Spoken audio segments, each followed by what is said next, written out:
This is Sam Jones, we are weighing in.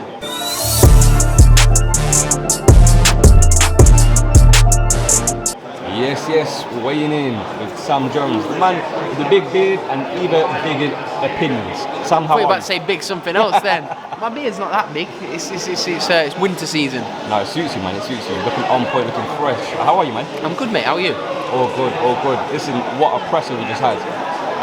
Fireworks between probably the most anticipated fight of the card.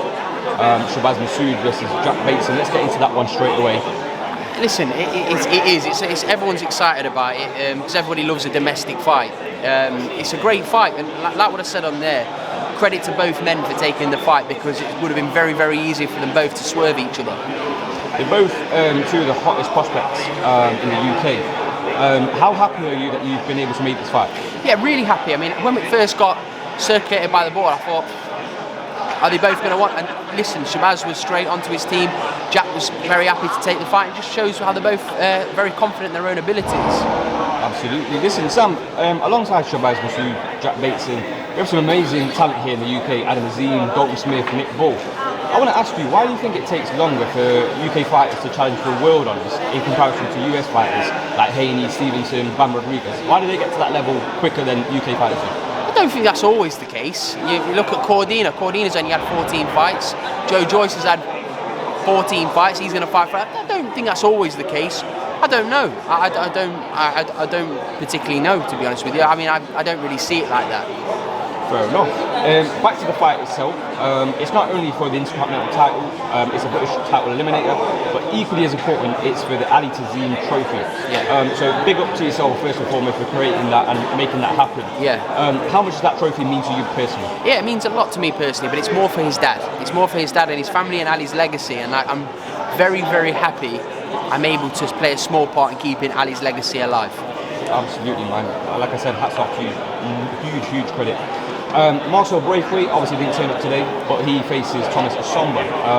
Again, a fight we've been waiting to see happen. It finally happens. Do you think it will go the distance? Because both of them can bang. I don't know whether it'll go the distance, but I don't rate Marcel for not turning up to this press conference. I don't like that at all. I think it's unprofessional. I think it's unprofessional of his team as well.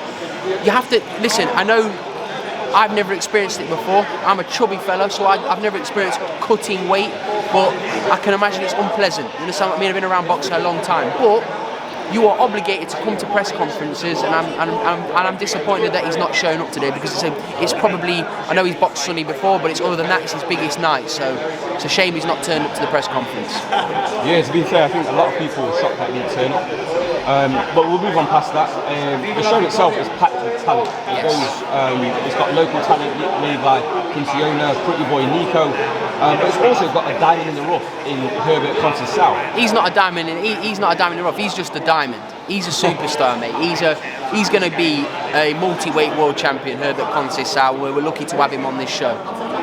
Absolutely. Listen, we're very excited to see him in action.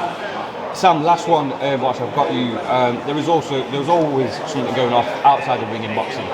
This week we've seen True Geordie go viral with his interview with Tysonfury, and then he's gone from hero to zero with his comments about Muslim people. What do you make of that? First of all, I want to say about Sunny Edwards. He's the headliner, so I want to talk about him. Sunny against Alvarado is a fantastic fight. People look past Sunny sometimes because he's so gifted. This is a hard fight for him on Friday night, and it's a must-win fight for him because he wants super fights. But yeah, so I want to keep it to that. The True Geordie thing, I'll be perfectly honest with you, I couldn't give a shit about True Geordie. He's obviously done it. He knows what he's doing. He's got a rise out of Tyson. I thought some of the questions he asked were fair, but you don't start off an interview by talking to the heavyweight champion of the world about KSI. So I think he knew what he was doing. He's getting a rise out of Tyson, and what he said about Islam is bang out of order, and he's going to get rightfully punished for that. I mean, I think he's going to whatever subscribers he has that were from that were Muslim. I very much doubt they're going to continue to subscribe to his channel. And as I say, that's what happens when you generalise a whole race of people. Well, listen, Sam, it's been a pleasure speaking to you for the first time. Hopefully, this is first of many.